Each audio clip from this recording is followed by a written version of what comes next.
So guys, Bungie just dropped a very short dev insights, weapon and gear tiering article. So we're just going to go over all the information and then give my thoughts about it at the end. So first I go from 1 to 5 here. This is a breakdown of the new benefits provided to each weapon tier, with the higher tiers also inheriting the benefits of all previous tiers. So a tier 1 weapon is a base weapon and can use seasonal mods once acquired.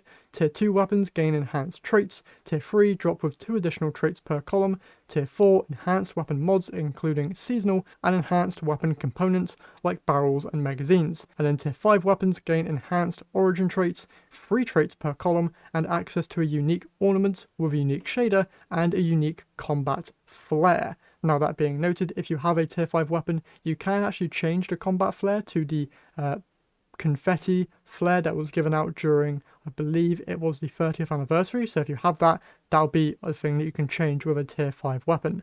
Another thing to note is that when you fully masterwork a weapon, you'll also gain a benefit to all the stats equal to the tier of the weapon, meaning that a tier 5 weapon has plus 5 stats across the board on top of the masterwork providing plus 10. So let's say you have a masterwork of reload, you'll technically gain 15 potentially in that stat, alongside 5 to every other stat other than impact, unless you're masterworking a sword, in which case you'll gain a benefit to impact there as well. Next though, to go into new seasonal mods. Now, seasonal mods were first introduced in episode 3 Heresy, and they want to expand their role a bit and availability on all weapons within the season and not just on a specific set. So for the new mods, we have Temporal Loader, where this weapon loads ammo from reserves when dealing damage to targets that are either slowed, frozen, or suspended. You then also gain Temporal Tracker, where you gain bonus aim assist or projectile tracking for a moderate duration after picking up an orb of power. You then also get Temporal Adapter, where readying this weapon grants it bonus stability,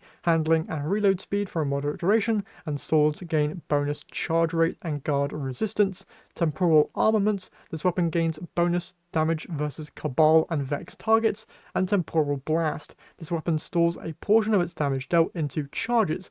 At 5 charges, the weapon's next shot creates an explosive blast on impact that damages nearby enemies. The important stuff to note here is that we haven't actually seen Cabal all that much inside of any of the gameplay right now, so maybe Cabal could be the main enemy inside the brand new raid.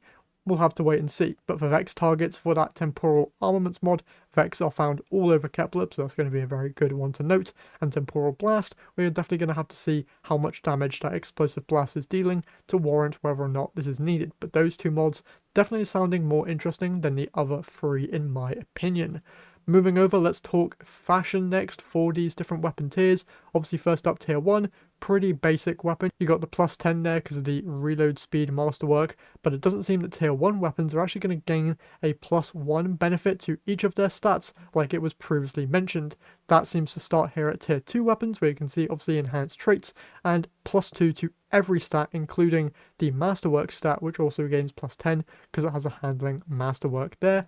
Then going over to tier 3, obviously 2 more traits in the main trait columns, and they're all enhanceable, plus more enhanced stats. And then tier 4 weapons, magazines and barrels gain masterworking, which is very, very nice. And tier 5 weapons, we've seen these before, everything masterworked, a nice little skin there for the weapon, all that good stuff. Now, they go on to mention about how you're going to actually be earning this new gear. So, where do I start and how do I obtain higher gear tiers? Well, they state that your journey will begin on Kepler, earning tier 1 gear with a focus on gaining power. You'll earn new weapons and slowly begin to find occasional tier 2 gear as you unravel Kepler's mysteries. Upon completing major accomplishments or raising your seasonal power, you'll earn permanent upgrades to Kepler's reward tiers. Across Kepler, gear can be acquired via chests, by exploring or uncovering secrets, and by playing campaign missions and focusing engrams with local resources.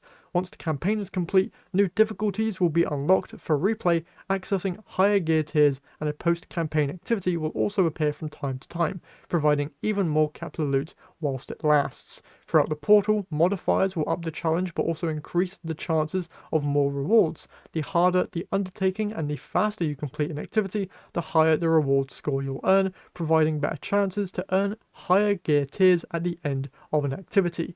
Lastly, once the raid opens, players will find new challenges to acquire pinnacle tiered rewards. but they don't want to spoil what the raid team has been cooking up quite yet. That said, the challenge is mighty, but the rewards are just as sweet. So interesting stuff there. Seems like the raid might have maybe a new form of focusing maybe for gear, so you're able to just do repeat runs of the new raid if you want to be farming out loot. I've wanted a feature like this for ages. I think dungeons currently you are able to farm out loot, but you aren't able to farm out the power level provided by doing the newest dungeon. So I feel like if raids are able to gain this benefit, that would be a very positive change, because being able to farm out raids just whenever you want to farm out the loot, definitely something that I've wanted for a while. But now just for general thoughts on this article. Once again, love the raid teasers there. Obviously need to wait to hear more about that.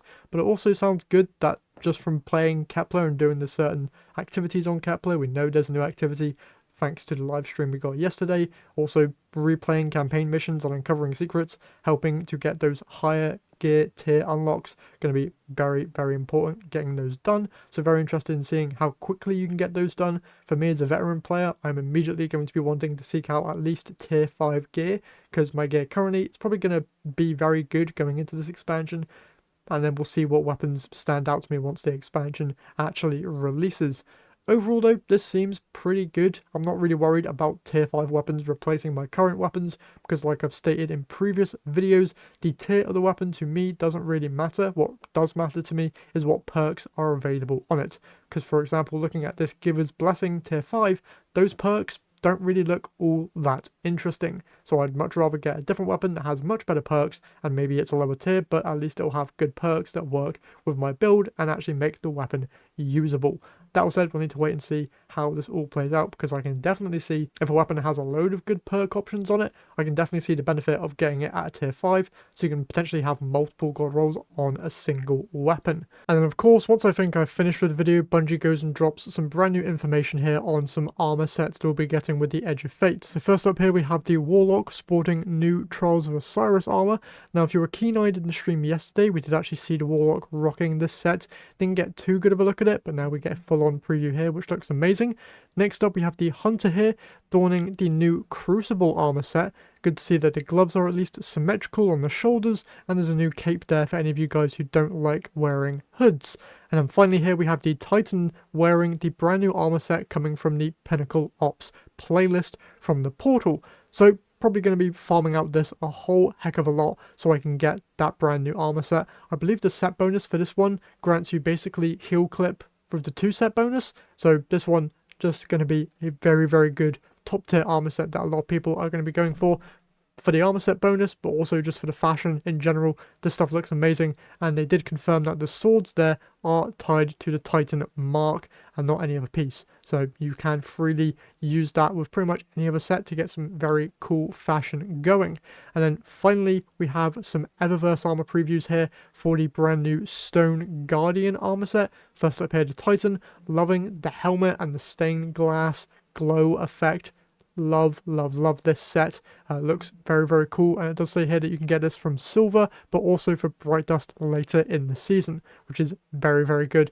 Next up then we have the Warlock. Once again, stained glass, glowing, love it. Love the mossy vibe going on there with the robes, and I love the little gremlin thing they got going on there with the bond as well.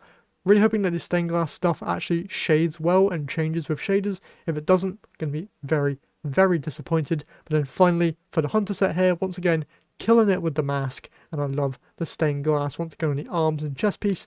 Would have liked a bit more stained glass on the legs, but it looks good either way. And then we also have apparently another set here for the Eververse, sadly, which is all Vex themed. This set looks absolutely insane. First up here we have the Titan, then followed by the Hunter, and then also the Warlock here at the end. Once again, this set looks absolutely insane. Very, very sad that it's also another Eververse set, but what can you do apart from complain? Other than that, all the stuff looks really, really good, so very excited to get my hands on it. And that is everything for today's video. I'll have links down to the Twitter links if you want to take a look at these armor sets for yourself. But with that said, that is it from me here today. So I hope you have enjoyed the video. If you did, remember to leave a like and subscribe to the channel, as we're getting super, super close now to 2,000 subs. It would be awesome if we could hit that goal. But with that all said, that's it from me. So once again, I hope you have enjoyed, and I'll see you all in the next one.